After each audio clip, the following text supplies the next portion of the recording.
সারাদিনই গরমের প্রশান্তি এনে দিয়েছে। বিকালে প্রচণ্ড বাতাস প্রবাহিত হচ্ছে, দেখতে পাচ্ছেন এই বাতাসগুলি গাছগুলি কীভাবে দোল খাচ্ছে। আমার মনে হয় পূর্ব দিকে ওই সাইড সিলেট ময়মনসিংহ, সিলেট ব্রাহ্মণবাড়িয়া এদিকে মনে হয় বৃষ্টি হচ্ছে। তাই বৃষ্টির যে রেশ হয়তো বা বাতাস এদিকে আসছে।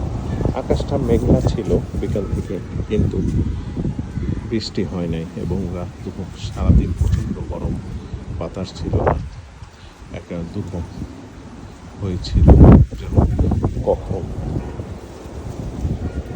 এই বৃষ্টি হলে আরও ঠান্ডা অনুভব হতো।